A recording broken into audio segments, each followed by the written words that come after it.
welcome to the show. Thank you so much, Dr. Julie, for joining me. It just means a lot to have you here because I first met you at the Center for Brain Health.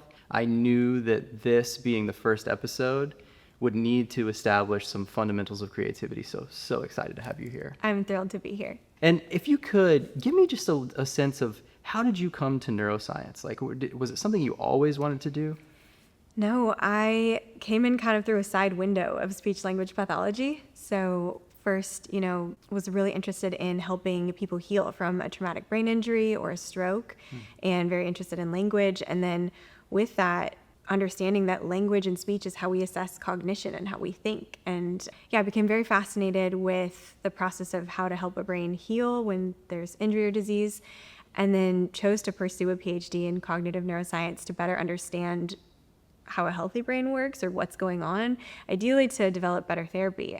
But then when I got there to the center for my PhD, I very quickly fell in love with this idea of high performance, because that's a lot of what they do, and more proactive, and how do you keep a healthy brain healthy? And so that really ignited an entirely different trajectory for me. Wow. Okay. That's so interesting. And if I'm not mistaken, you did have a creative business at one point. I did. I had a little, I guess I would have called it a side hustle at the time, but while I was in grad school, just with art, painting. Is that what you're referring to? Yeah. Okay. Yeah, it was a fun, I still paint, not as often as I would like to, but it's a good outlet. Okay. Interesting. So were you always a creative person, do you feel? Or is that something that you sort of understood that it was a muscle you could start to practice? I love this question, especially because most people meet me as a scientist or a neuroscientist, and I really don't identify with that label. And for a long time, it actually took me, I was like 3 years into my PhD program before I even considered myself a scientist. I was like, well, what I'm doing is science, so I guess I'm a scientist, but I didn't see myself fitting into that box. Growing up, I always enjoyed writing. I loved everything arts and crafts, creative. I leaned more into that.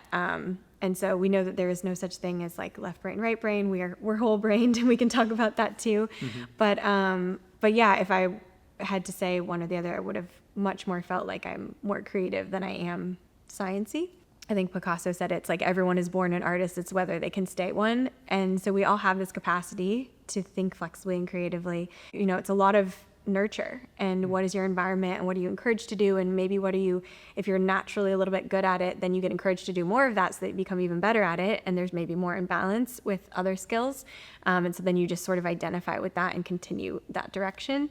It's something I've had to be intentional to reincorporate more, because it wasn't built in as much. It's still a really important part of science or some of the things that I was doing when I was at the university, but I'm feeling actually better and more balanced now that I'm able to pull more of that into what I'm doing.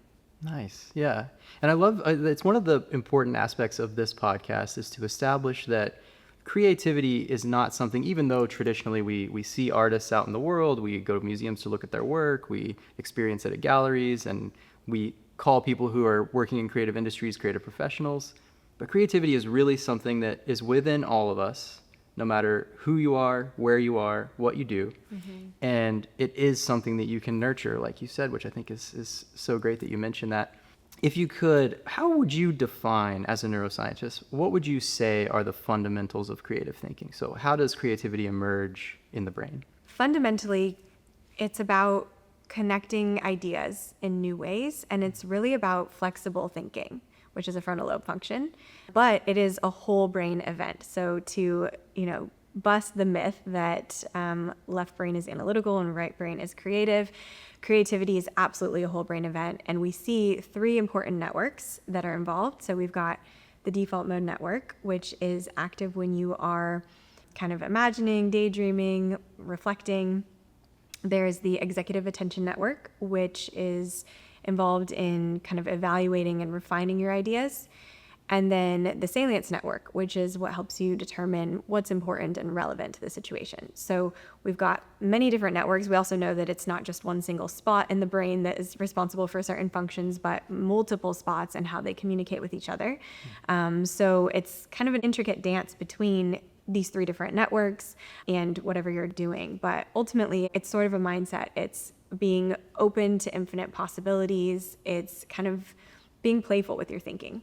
And that's interesting. So I didn't have an understanding of the different networks or modes of how this is defined. So when you say default mode network, what does that mean? Like, how are you getting to that place if it's simply something where you're kind of zoning out, daydreaming, allowing yourself to just kind of sit and be in it? Yeah. So this network is great at connecting ideas in different ways that you wouldn't normally put together. And if you think about when you typically have your best ideas, they usually come when you're not really actively trying to solve a problem or, really engaged in thinking. It's typically when you're taking a walk, taking a shower, step outside, you're driving, right? You have a moment of silence and your mind is just wandering. So the default mode network is actually sometimes called the imagination or creativity network because it's sort of when you have these ideas pop. So as a way to be intentional, to really foster that, I think that's actually something really important to talk about in a day and age where we are constantly stimulated, constantly distracted. There's constant input coming in all the time. So your mind doesn't get as much of a chance. Your brain can't get into that mode if you always have a podcast on, you've always got the music on, you've always got, the TV on in the background, or you're always scrolling, or there's, something that you're thinking about, being preoccupied. It's really hard to tap into that network and to really leverage it to help you solve problems. Right. And then do each of these networks or functions kind of start to talk to each other? So is it one of those things where maybe you experience an idea or something when you are in the shower, if you're sitting there having your morning coffee, just kind of staring off into space, just allowing yourself to have that quiet time? Does it then transition to the executive function? Is it something that these functions start to talk to each other? Yeah, so say you have that idea, that epiphany while you're drinking your coffee, and then you're like, oh, I want to act on this idea, right? So I'm going to sit down and think about it. So that's the executive attention network, right? I'm going to focus and then maybe you do a brain dump or you start writing or you start creating, and then your salience network is going to help you tease apart which of these things are relevant and important or not. Creativity is kind of a slippery thing. It's not just like, oh, it's this one mode, right? It's like this dance between these different networks and ways of thinking. Nice. Yeah. And you said, I love how you said it's always a whole brain function. So we're always whole brained. In other words, there's no left brain, right brain. It's not like one part of the brain is always active during one particular activity and another is active during another activity. Always and forever, our whole brain is working and functioning together. Exactly. Okay. And then when it comes to creativity, just to accentuate this part of anyone can exercise these muscles, anyone can do this, and not only can anyone do it, but we all do it, I would imagine, all the time, right? Like there's probably different ways that we're being creative and we don't even think about it. Like even, someone who is just building a building, if they're just the general contractor hanging sheetrock, I'm sure they're creatively coming up with efficient ways to do so. So is it that creativity is sort of within all of us and always functioning in the background? Yeah, there is actually a quote that I love and I kind of want to reference it. Okay, it says, living creatively does not merely apply to the arts, but to an attitude about what is possible. We can paint, dance, or play music by rote without any creativity at all.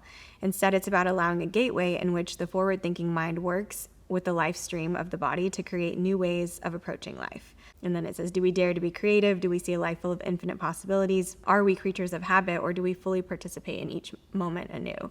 But anyway, I just love that because I think people often limit themselves to thinking that if I'm not an artist, or maybe I'm not, I can't draw or paint, or I don't play music, right, that I'm not creative, or they were told that and they believe that narrative. But creativity is cooking with whatever's left over in the fridge, right? It's organizing your calendar in a new way. It's being in the middle of maybe a conflict or solving a problem. It's any little instance of adaptation, innovation, insight. These are all moments of creativity, and we do have them all day long. Like the brain loves novelty, and novelty is a big part of creativity, of infusing new information and then how you then integrate that into your life and within your existing ideas and thinking. You said a key piece there too that I find really interesting, the narrative, right? The narrative that's in your mind, the narrative or voice that's in your head and that's influenced by externalities, right? Other people telling you something or maybe making you feel a certain way. And I think I want to drill down on this because my experience filming at the Center for Brain Health gave me a life-changing opportunity to hear scientists like yourself talk about the brain. But I do not have any kind of scientific understanding of it, obviously. But working as a commercial filmmaker, I know how strong narrative can be. And when I think about it in the context of the brain or how you live your life, I kind of want to drill down and just ask you, how important is something like neuroplasticity when it comes to being able to change your habits, change your perspective, and really change how you live your life? Repetition rewires. So the things that you constantly were told or tell yourself, and especially with children, as your brain is forming, it's really important. The narratives that you hear and the ones that you believe are true, and then the ones that you repeat to yourself throughout your entire life, those things form stronger and stronger connections, which is neuroplasticity. The thing is most of the time, the brain, we have the capacity to change at any age, any time. But typically we are just reinforcing the same patterns, the same connections are getting strengthened. So when you introduce novelty, new experiences, different thought, it takes time, but is absolutely possible to weaken the old connections and strengthen and form new ones. So when you think about, one, the capacity to change, but two, that it has to be intentional. And it doesn't happen on accident, and to be really mindful and aware of the things that you are repeating because they shape your brain. Interesting. So in other words, it's almost like your brain is its own kind of muscle, and you have to, the same way you might go out there and train at the gym, you need to be intentional about your training of your brain. Right, because if you are not intentional about what thoughts you're choosing or the patterns or the things you want to repeat, other things will filter in, right? So it's kind of like when you think about your content diet, like what content are you consuming? What are you listening to? What are you watching? What are you reading? What's coming in? And that sort of ends up shaping your brain and your thinking without you really intentionally doing anything. So there's a different kind of training that can happen unintentionally. So it's happening either way. Your brain is gonna adapt and change to your environment and your circumstances and your habits every single day, whether you're intentional about them or not. So it's just to be aware of really how important that is. So we've established that creativity, creative thinking, I mean, this is a part of everyday life. It's just always inside of us, and we're using those tools all the time. Are there any areas that are not quite as obvious that we might still be using these tools or might still be important?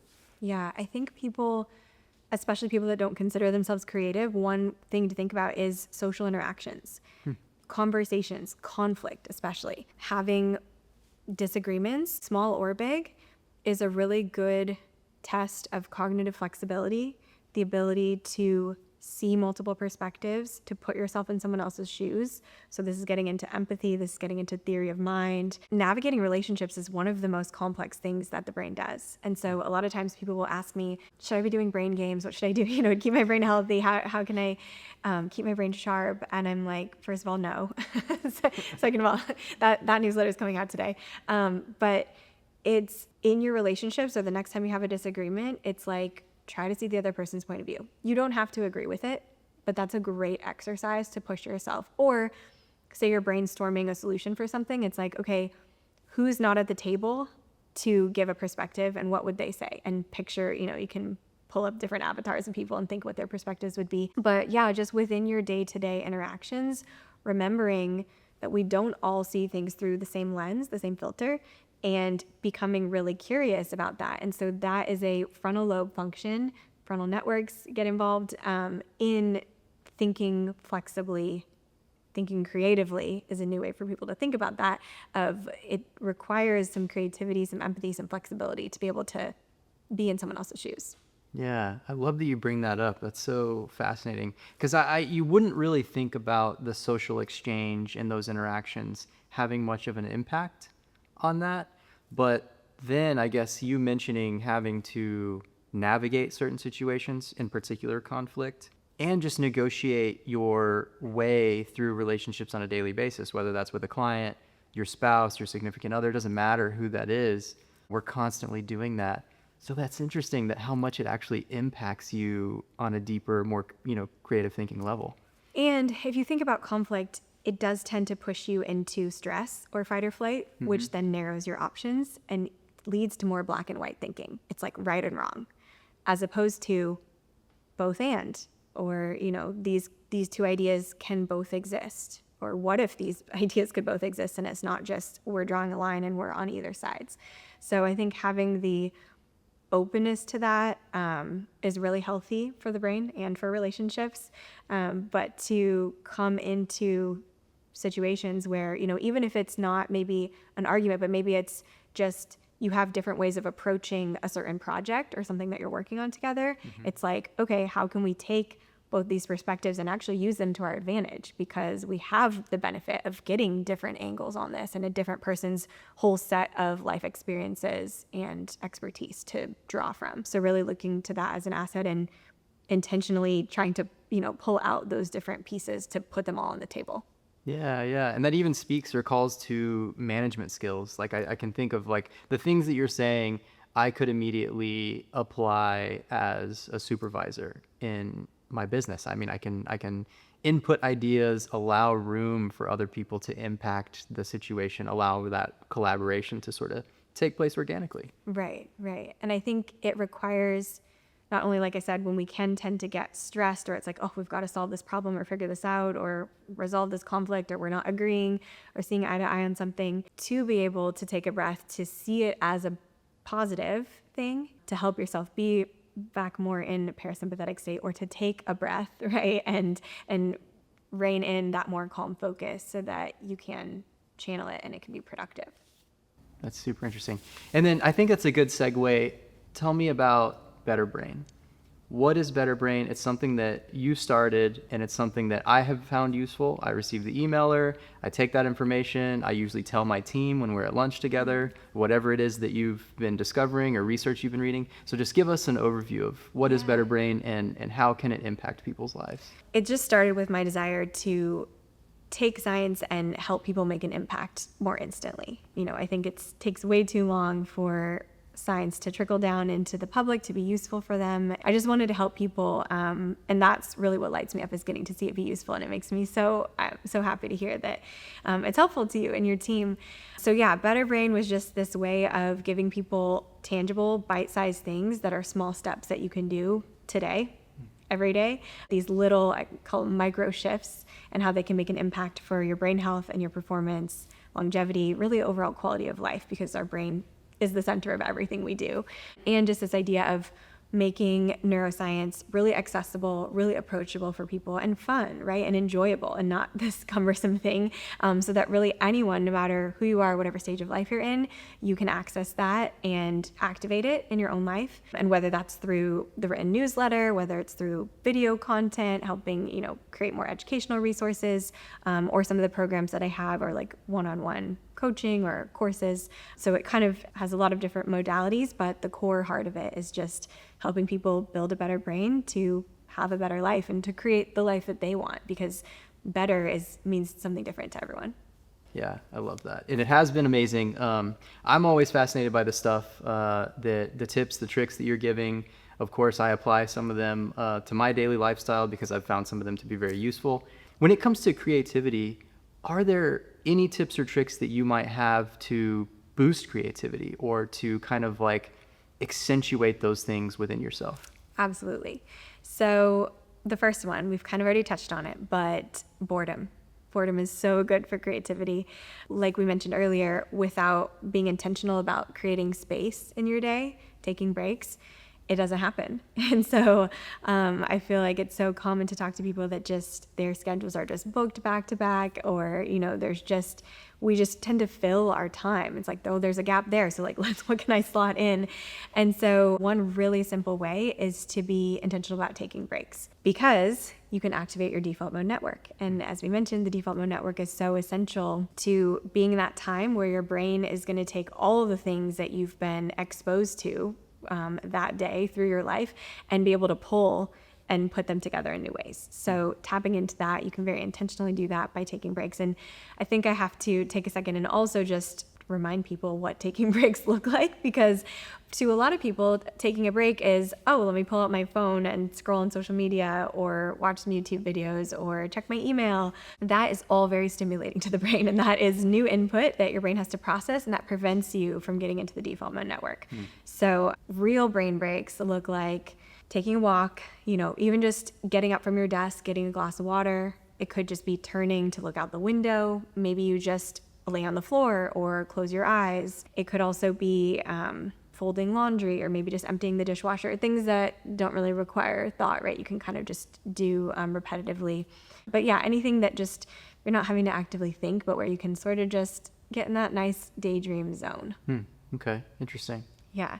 I have two other kind of big tips that we could go into for increasing creativity. So the next one is also something people don't really think about very much, which is regulating the nervous system. So you've got your sympathetic nervous system and your parasympathetic nervous system. These are two sides of the same coin, and they're both good and important, and you want to balance between the two. Sympathetic nervous system tends to get a bad rap. We refer to that as fight or flight, survival mode, stress. And that's true. It does do those functions, but it's only kind of negative if you stay in that state for long, prolonged periods of time. Having a rush of cortisol and adrenaline is good for you. It's helpful to help you perform your best. It prepares your body for action. It allows you to focus and execute on things. So sympathetic nervous system is good. It's what gets you to the energy to wake up in the morning. On the other side, the parasympathetic nervous system is sometimes called rest and digest. This is your wind down for sleep. This is the maybe less essential functions, so digestion, reproduction, like extras that wouldn't be, that your body's not going to devote resources to if you are in a survival mode. So a lot of people, at least in American culture, get very, we tend to hang out in sympathetic more, right? We've got our coffee, we're like adrenaline, we're going, it's stress. And so when you're in stress mode, what happens to your brain is that it actually shuts off your prefrontal cortex. And the system that is driving is the more reflexive system. So this is your limbic system, the emotion centers, the amygdala, the parts of the brain that are really reactive and very much geared towards survival and safety. So this is like food, clothing, shelter, right? This is like those basic needs. When you're stressed or your body perceives that you're unsafe or you need to be in survival mode, it wants to limit your choices, which is why it shuts off the prefrontal cortex. The prefrontal cortex is largely involved in helping generate multiple ideas. So when you're in a pinch, you don't want to sit there and consider all the infinite possibilities there are. It gives you three. Your brain's like, you can fight, flight, or freeze, right? And so then there's just less decision making to be done, and you just pick one of those, right? So prefrontal cortex is off. Limbic system's driving, and that's when you're in that sympathetic state, which is why if you've ever been, in a season that's really stressful, maybe you've lost a loved one, maybe you started a new job or lost your job or moved or, went through a big life event, it's harder to be creative. It's harder to feel as in flow or to access those parts of your brain because you actually do physically have less access. Now, on the other side, the parasympathetic nervous system, when your body feels safe, then it's okay, and your prefrontal cortex can come back online, and now it's like, oh, let me consider all the possibilities. So it's important to then talk about, well, how do I get out of sympathetic if I'm there? What are ways to get into more of a parasympathetic state? How do I activate that? And then also just how to cultivate more balance throughout the day. So taking breaks actually also gets at this, right? Taking a break from constantly working can help give you some more of that parasympathetic state to feel more relaxed and safe and help from kind of the accumulation of stress. But probably my favorite one and the fastest is breath work. So I think really simple that almost anyone can do immediately is a 4-count inhale and a 6-count exhale. If someone's listening or watching wants to just try it, we should just do a couple breaths right now, just because it's good to experience it. So we'll just do a 4-count inhale. So breathe in 1, 2, 3, 4. Exhale 6, 5, 4, 3, 2, 1. Good. Let's do 2 more of those. Breathe in for 1, 2, 3, 4. Exhale 6, 5, 4, 3, 2, 1. One more. Breathe in for 1, 2, 3, 4. Exhale 6, 5, 4, 3, 2, 1. How'd that feel? It almost makes me feel calmer maybe a little bit more relaxed immediately and almost more present in the moment. Yeah, that's exactly it. And I mean, that was 3 breaths, right? And probably you can even feel it after just one. So what's happening there, several things. When you take a breath in, you've got more oxygen in your blood, and so your heart rate wants to increase to pump out the freshly oxygenated blood to circulate that more quickly. And then when you are exhaling, your heart rate actually slows down because there's not as much oxygen, right? And so think of your inhale as the gas and your exhale as the brakes. So when you have a shorter inhale and then a longer exhale, it helps tip you more into the parasympathetic, the slower, more relaxed state. If you needed to wake up or be more focused, doing the opposite, a longer inhale and a shorter exhale, you can just flip it. The other thing that's happening, you mentioned feeling more present, focused, calm. You're also modulating your brain chemistry in real time. So norepinephrine is a neurotransmitter that is involved when you are focusing, but there's a sweet spot of it. So if you have too much norepinephrine, you can feel anxious, where it's like your attention's everywhere, it's scattered, hard to focus. If you have not enough, you can feel a little bit drowsy. So that sweet spot right in the middle, your brain produces norepinephrine based on how much carbon dioxide is in your blood. So when we're anxious and kind of doing this shallow chest breathing is when it kind of produces a little too much. And then when you can do a slower, more intentional breath, that helps to optimize those levels so that you get just that nice, focused calm. Wow. Okay. Fascinating. The third one is another one that probably you don't hear about a lot, but it's sleep. Sleep is actually essential for creative performance. There was a literature review that looked at all of the papers published on sleep and creativity between 1990 and 2014, and they found some interesting things. So one of them is that REM sleep actually helps to promote the connections or strengthen connections between ideas. REM sleep is rapid eye movement sleep. That's when you're dreaming. And you tend to get more non-REM sleep in the second half of the night. So if you are an early riser or you are forcing yourself to wake up early with an alarm clock, sometimes that can cut it into REM sleep. That's something I learned about myself. So started letting myself sleep in a little bit more. Yeah. Got to get that REM. And then non-REM sleep could potentially enhance more divergent thinking. So your non-REM sleep is going to be the other types of sleep. So that would be more deep sleep. So you tend to get more deep sleep during the first half of the night. So if you're going to bed later than typical or is right for your circadian rhythm, you can miss out on deep sleep. And really the message from these papers are looking at all these studies is that all sleep is important. It's not just any one particular part that you need because there are so many different facets to creativity that the brain does. And then it was interesting, they also looked at naps. And so napping, if your nap happened to include REM, so if you were dreaming in your nap, and you don't always remember your dreams or you don't always know if you are in REM sleep or not, they performed better on tasks of creative problem solving compared to people that had a nap that didn't go into REM sleep. We talked about how when you're in a stress mode, your prefrontal cortex is really shut down. And when you feel more safe and relaxed, that it comes back online.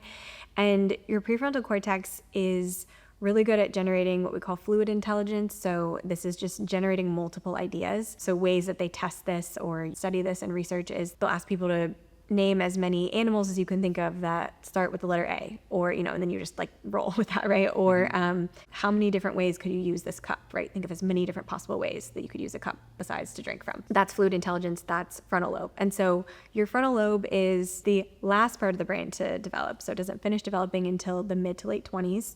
It's also the first part of the brain to start to decline. We see that around age 40. So now that people are living to be 80, 90 years old, having the prefrontal cortex, this most important part of our brain that's like the CEO that's driving these complex executive functions, having a really short window of peak frontal lobe function time is not ideal. The good news is that's just the trajectory that we see. That doesn't mean that that is what is normal or necessarily should happen. That's kind of just what's typical given American lifestyle or kind of modern society. We know that we can intervene. And so when you are intentional about engaging your brain, you can make sure that it doesn't decline. A lot of times around age 40, they just stop growing and stop challenging themselves. So it's like kind of a point where maybe you're sort of settled in your career, you're not really taking on new things, you can kind of get into an autopilot with a lot of things. So really important for creativity specifically, but also for overall brain health is to stay active and engaged. All right, so I took us on a tangent about the frontal lobe, but also making the point that not only do we have this sort of shortened window and need to be intentional about taking care of it, but it's really vulnerable to things like stress and lack of sleep, particularly. So bringing it back to sleep now, studies have shown, fMRI studies have looked at the brain when it's sleep deprived, and they can see that there is less activity happening in the prefrontal cortex with sleep deprivation. And we can feel this, right? We know after one poor night of sleep, tossing and turning, something happens. It's like things just aren't clicking the way that they normally do. So yeah, I always encourage people to, one, to observe that relationship between your quality of sleep and then your output during the day, but specifically creativity, and knowing how sleep hinders that performance of your prefrontal cortex and all the things that it's helping you to do.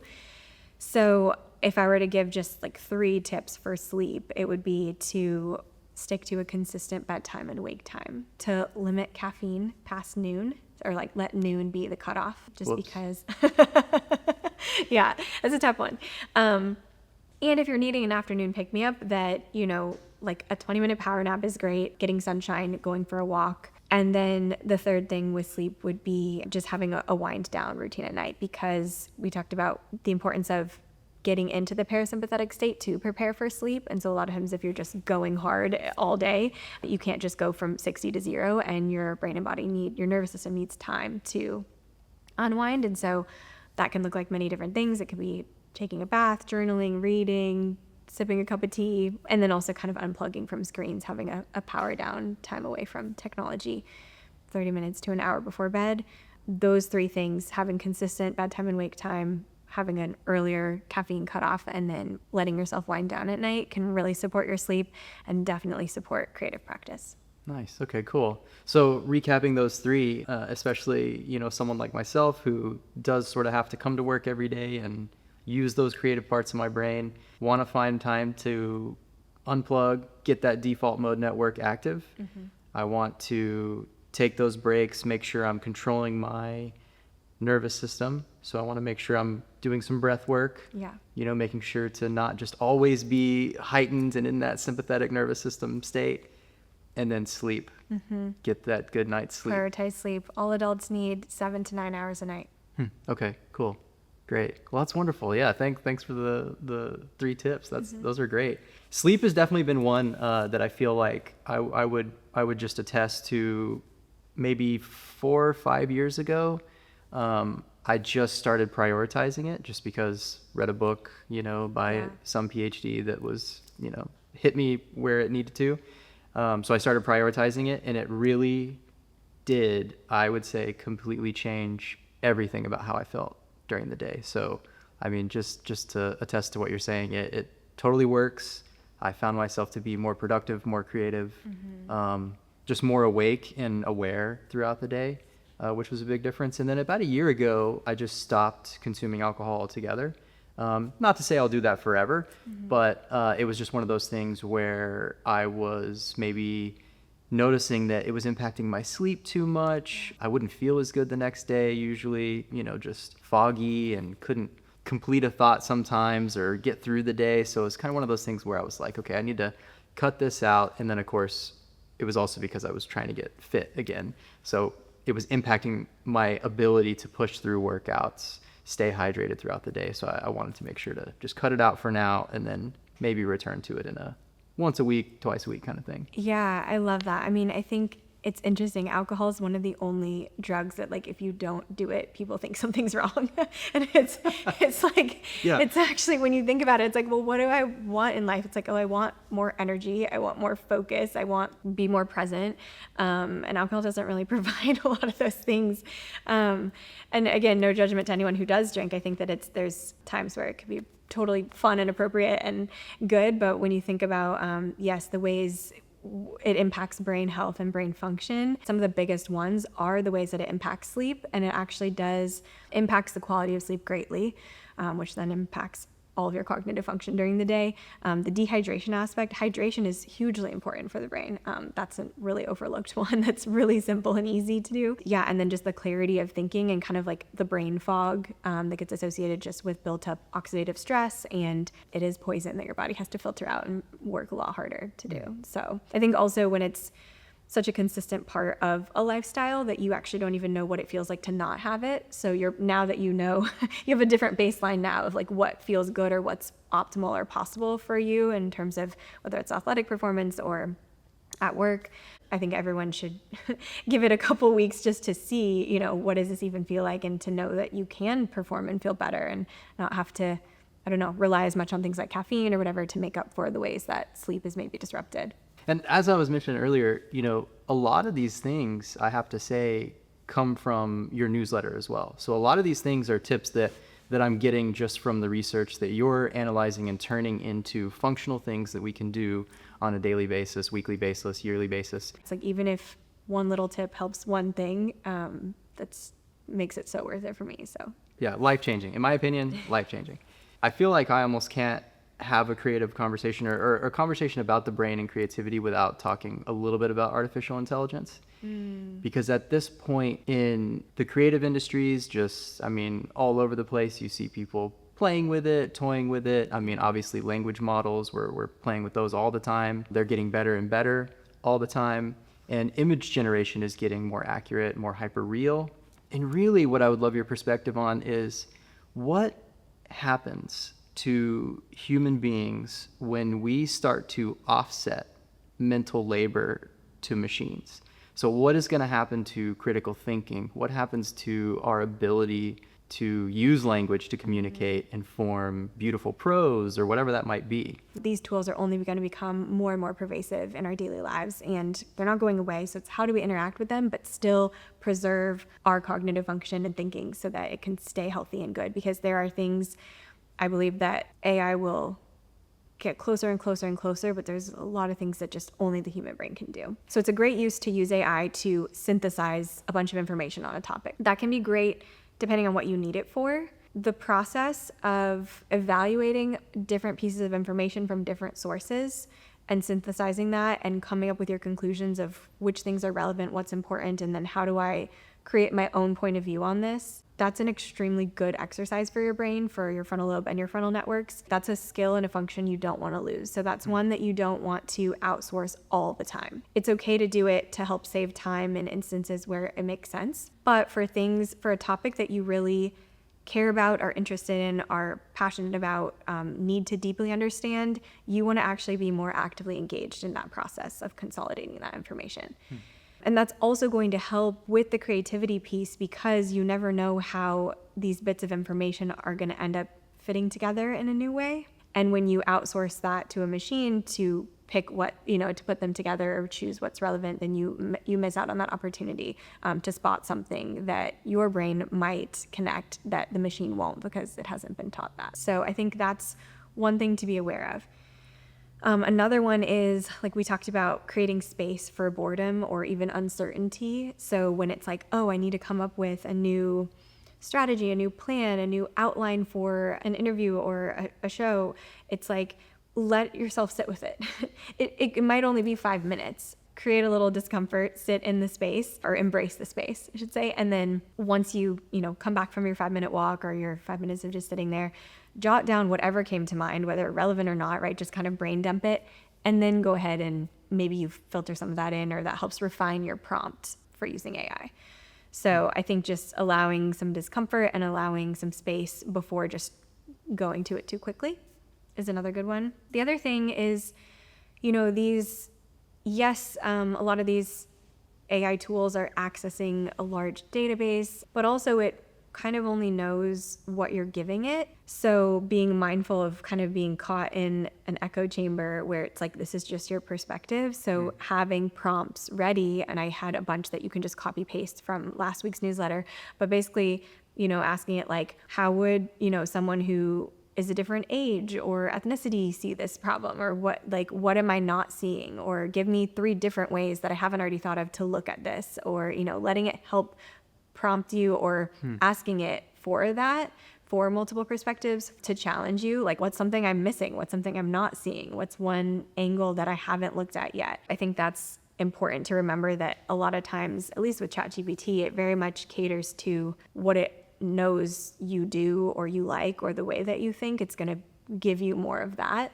So being intentional to ask it to give you other things in variety so that you're not just kind of going to stay within a silo. The other one was just around social interaction, which I think is important. But yeah, to not use it as a substitute. It's a very helpful sounding board, but just to remember that it shouldn't stay there. And there's nothing quite the same as bouncing ideas off of another human being. At least at this point, it certainly cannot replace that. The interaction, the type of feedback and the response, like testing ideas. It's great to, process your thoughts, process your emotions, use it for that. But then when it comes to testing ideas, like getting a real live interaction, the facial expression, the intangibles are, all of that is information that is not yet captured in something that AI can give you back. At least that I'm aware of. Maybe someone's working on that, but Sure, yeah. sure. And I like that you describe it as an echo chamber, because I guess that's what I would say. It's really good at mimesis. Like, it's really good at just mimicking things that pre-exist in the world, because essentially it's just scrubbing the internet, pulling in a bunch of examples, and then spitting something to you that's just a synthesis of all of those examples. Right. Or like you said, I do use chat, I would say, just to find information quickly. So I like it as an internet scrubber to synthesize, like, I want to learn quickly about this one topic, so give me maybe just a historical summary of this thing. Mm-hmm.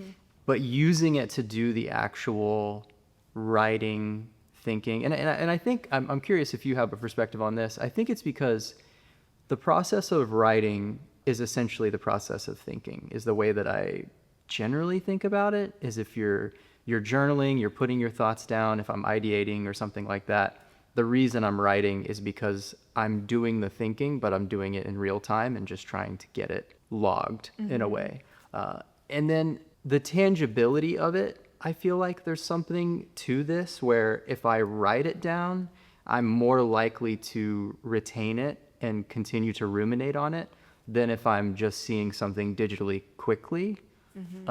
And I don't know if there's anything to that, but it just, in practice, I feel like I'm experiencing it. Yes, there's magic that happens when we write. It's really because it is kinesthetic as well. And when you think about forming memory, the more inputs, the more hooks you have, the better. So this is why we don't remember a lot of things, because we're not fully participating and integrating, right? It's like we're just like breezing by things. But then when you do, like, say, a mindfulness activity, right, where they have you like eat one section of of like an orange, right, and you're like smelling it and tasting it and looking at it and the texture and everything, and then you're like, wow, like there's so much to experience here, and you are giving your brain, the more senses you engage, the more connections your brain can form to then encode that and connect it to other memories and ideas. So with writing, yes, the pen to paper, the physical, like the pressure you have to exert, the movements of that, the coordination, the physical connection of that does help to lock it in more. And then also, like you were saying, later be able to kind of think through it much more so than typing. But I do think that's really important. And I do think that writing is such an important process that we don't want to outsource and we don't want to skip. I think the other thing with using AI or with writing is you still have to critically evaluate it, right? Like you still have to read it back and be like, does that make sense? And does that fit what I'm trying to do? And does it say what I want it to say? And sometimes I think using it in that sense can be a helpful starter or a springboard, because then you can be like, no, that's not what I want it. Like, that's not actually what I want to say. And it helps me, at least when I use it in that way, it helps me refine my idea to get it more clear, because I'm able to see something like fed back to me that then you can course correct a little bit. Yeah, I've used it in a sense of like, if I can use it to get to an idea quicker, but that idea will always need to be punched up or get its own flavor injected back into it in a way. Right. Yeah. And is there anything to the fact that these are reciprocating practices, do you feel? So writing to me informs reading, reading informs writing. So kind of like you were saying earlier, it's almost like being aware of what your inputs are on a consistent basis throughout every day. What are you reading? What are you watching? What is the experience like of reading or watching those things? And how does that influence, maybe even your writing or your creative workflows, no matter what your trade is. I mean, even non-creative industry professionals, what those creative workflows are outputting then after all of those inputs. I'm just curious, is there any reciprocation, do you feel, between the reading and writing process? So like if you offset writing to machines with something like a large language model that is now obviously extremely good at what it does, but at the same time, you're having to read it, but eventually if you offset all the writing, will it impact your reading ability and critical thinking ability? I think we don't know enough about what that looks like yet. I don't think the studies have been done yet. From just my intuition on it is that yes, they go hand in hand. They're important, and it's like garbage in, garbage out. The quality of the input helps determine the quality of the output. So, which is why specifically with creativity, being exposed to different ideas, different writing styles, different perspectives, all feeds into then helping create a better, different, more original output, because the way that your brain's going to take all of that and rearrange it and put it back together and spit it back out is going to be more unique. So I think if you were to circumvent or shortcut that process, then you just have less to work with. And then on the other hand, taking all of that and then putting it in and letting the AI do the writing, you then miss out on the exercise of making those connections yourself to then make it something coherent. So on either end, you definitely need both. Yeah.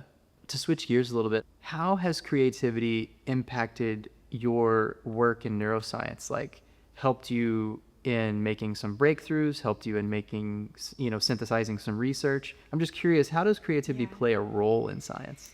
I love this question too, because again, I think people separate creativity, like separate arts and science. And people are making an effort to bring them back together, but you really can't do science without creativity. It's all about asking questions. It's like being curious and also all about solving problems. Like literally all day long, it was like, what'd you do in the lab? Solved problems, like figured out how to, whether it was set up the lab equipment or, get this program to work, but also thinking creatively about the world and understanding that you don't know. This is something my PhD mentor and advisor, Dr. John Hart, he was always like, you don't do a research study to find answers. You do it to find the next set of questions. And so it's like, if you're doing it right, you're not going to find an answer because there's always going to be another layer to uncover. When it comes to exploring something or having a scientific question, you're thinking, what are all of the possible reasons for this? And then how can I strategically test for every single one of them, or methodically test to rule them out so that we can know that this is actually what's happening? Because it could be so many different things.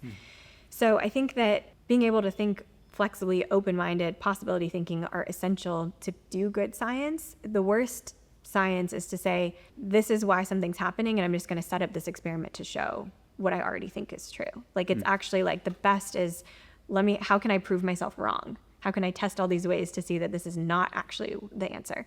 And then separately, or for me personally, being just passionate about the communication piece, right? How do I creatively explain or distill a complex idea? We got to do this a lot with the videos that we worked on with the Brain Health Project, but it's like, what's the right visual analogy? How can I make this tangible and show people, a really abstract idea and make it concrete? So there's the creativity in that of translating the science into things that people can use. Like, we see this with branding and marketing. It's like people appreciate like aesthetics and beauty, and the way something is done or portrayed is so important. And it's not just an extra or nice to have. It's like really fundamental in capturing attention that can then, which then is the gateway to learning and transformation. So I love getting to infuse creativity with science in a way that people can then enjoy and then use, because if you're not interested in it or attracted to it, then it's never going to get encoded. So yeah, that's interesting. And I will say, I should compliment you, because my executive producer Jessica and I were talking the other day about your branding, because we were talking to our editors about some stuff in regards to the show, but we were talking about the Better Brain branding, and we were both talking about it in a way that's like, that's part of what makes it so great, is you did such a good job with the look and feel of the brand. So the way the information is presented, not only is it distilled down from the informative perspective, like where it's summarized, it's easy to digest, but it's also cool to look at, right? So like the elements are good. When even on social media, when I'm going through one of your carousels or something, it's like everything about it is carried through from the newsletter to there, from there to the newsletter. So it's unified, it's cohesive. Thank you. I have to just give a shout out to Brand Rich. They were my creative studio that helped me create my personal brand. And it was such a fun process to really refine what am I trying to do and what do I want people to get when they look at this. And so, that is reflected in like the fonts, right? It's like, I want it to be clear and easy to understand. So we want a big, bold font, right? I don't want something that's tiny and difficult and adds cognitive load to people to have to, the burden to understand it. It's like, I want it to be simple. And then, just wanting it to also have a feel of like approachability and relatability, because I think often science has the opposite effect where it feels unapproachable and like sterile or just not for everyone. And so I wanted to give science or neuroscience a face that was like, I could be friends with her, right? Like I feel like we could, like, I think of it as like a cross between like coffee with your best friend and Cliff Notes from a neuroscience textbook, right? Like it's like, how do you make it feel a little more just approachable and natural? So that was the goal with it. And I'm so thrilled to hear that it's landing, because it's not easy when you think of like, just the endless possibilities and directions that you could go and what represents both myself and then also what I'm doing. So that was a really fun process, and I'm really happy with it. So thank you. Yeah. It's one of the great parts of what you do with Better Brain is make it translatable to the layman, to people like myself. Because like you said, the access to neuroscience, a normal person's ability to go out there and read a study and understand what that study meant, understand what it means to look at a meta-analysis across an entire field. That's just not stuff that normal people like myself are going to do, have time to do, or even have the capability to do. So I think it's just so invaluable that you can do that as a scientist, but then take it and translate it into something that is, here's a useful set of things that can just impact your life. Even if it's in a small way, it's small things that will make big changes, it seems like. And in your experience with Better Brain, have you noticed it start to make impact? Like, have people been writing into you? How has it been going? It's so rewarding and fulfilling to hear from the Substack community and people that are reading the newsletter and engaging with my content, or even just one of my clients like this last week. I've only been working with her for like 2 weeks, and she got her sleep debt down to 0. Like her sleep debt was at like 4 or 5 hours when we started, and just immediately. And it's just like the impact that has on the rest of your day and how you can function. And she's got like 6 kids, and she's a writer, and just all the things that she's doing. It's so exciting to be, it's just really fulfilling to be like, wow, like that, these small tweaks that we made to her evening and morning routine, and then to help support her sleep. And it's not just about, I think the other thing I want people to understand is there's so much on social media and things that just make you feel like you're not doing enough. The direction I want to steer away from or steer people away from is just optimizing for the sake of optimizing. It's like just to try to be a superhuman, or it's just like, I want to have the best sleep score. And some people that's really motivating. That's great.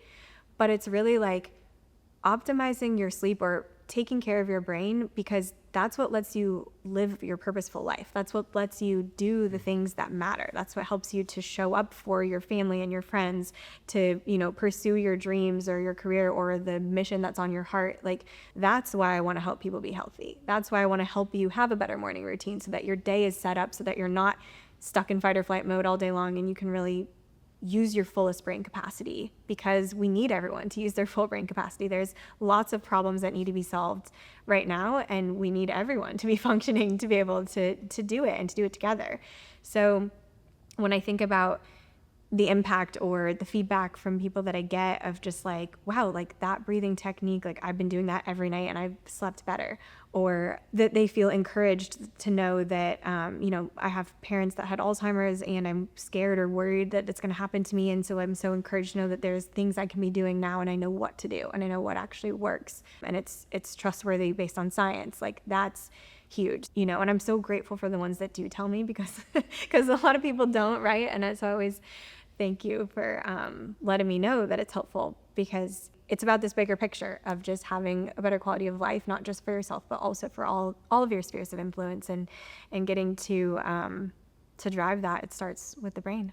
Yeah, yeah, you're kind of blowing my mind right now with just everything you just said, because I never really, first of all, with the health and wellness industry, obviously, right now, and with social media, it's just wild. Like, there's tips and tricks, and you're just constantly inundated with that feeling of not being able to do enough. So I love that you kind of said that, like, it really is just about distilling it down to the simple things that you feel like you want to shift and change in your own life. And what you're doing kind of cuts through the noise, I feel like. Just cuts right through the noise, straight to impact the individual so that they can go apply some of those tips, see what works. Yeah. If it doesn't work or doesn't fit, you just discard it, move on. And I think the other thing that's really interesting that you said is the spheres of influence, because I didn't even think about the fact that it impacts everyone around you. So your mood, your perception, your experience on a daily basis, making sure that that is coming to each day healthy, the best you that you can be, and obviously having a better brain. That is what is going to impact the people around you, and it's what's going to really start to impact that together aspect of society as a whole. That's so interesting that you put it that way. Totally. I mean, you can feel people's like energy is real, but like the output that you give, right? Like even in a conversation or just being around someone, right? If you're just next to them at a coffee shop, it's tangible, right? And so when you're not showing up with your fullest energy or most clear thinking, when you're not clouded by whether it's just negative thoughts or a bad night's sleep or a hangover, right? Like whatever it is, it matters. And when you aren't showing up as your full self, it does lower, the morale or the output that collectively you can do as a team or a partner or a family or whoever you're around, even just in passing. So I love helping people zoom out to the bigger picture of their why and really talking about like, why should I care about forming healthier habits, right? Some people are just naturally motivated and just like it, right? I'm one of them. But, for some people where it's harder, like for example, this same client that, got her sleep debt down, it was like we had to work with her mindset because it was like, it wasn't that she didn't want to sleep. She wanted to. She knew that that was important. It was just like, oh, there's all these other fun things to do, or, and it was like she had to reframe or come up with the mindset that like sleep is worth my time because when I sleep, it supports my creative practice of writing or like, building strength. It was like, what's the thought? Like, I was like, it can't just be about, okay, I need to increase my bone density because that's, I'm at risk, or I'm at this certain age demographic and that's important. It's like, I want to be gardening in my 90s. Like, I want to be gardening with ease in my 90s. Like, that brings joy. And like, I want to be able to be in the garden, be mobile. So it's like, okay, so then we're going to do some arm weights a couple times a week, right? Because you want to be able to garden, not just because, right, the statistics that your doctor is going to give you are not really the right motivation. So seeing like, what are the things that fill me up and light me up? And then what do I need to do to support my brain and myself so that I can keep doing those things and do more of them and help other people do them too. Mm-hmm. Yeah, that's amazing. Well, I think you're doing amazing work. I follow it, obviously. I would encourage everyone else follow it. Find Dr. Julie Fratantoni on social media, Better Brain, join the Substack, do everything, because those tips I think are life-changing. And also the tips that you gave to boost your creativity. Creativity is a part of everything that we do, and I think taking your tips, applying them, can really help people just kind of push those things forward. So thanks for joining. Thanks for being on the show. Thank you so much for having me. Our executive producers are myself and Jessica Kramer. Our producer is Giselle Saucedo. Our editors are Max Smith and Garrett Alloway. Music by Creators. I'm your host, Roger Peters. Thanks so much for tuning in. We'll see you next time.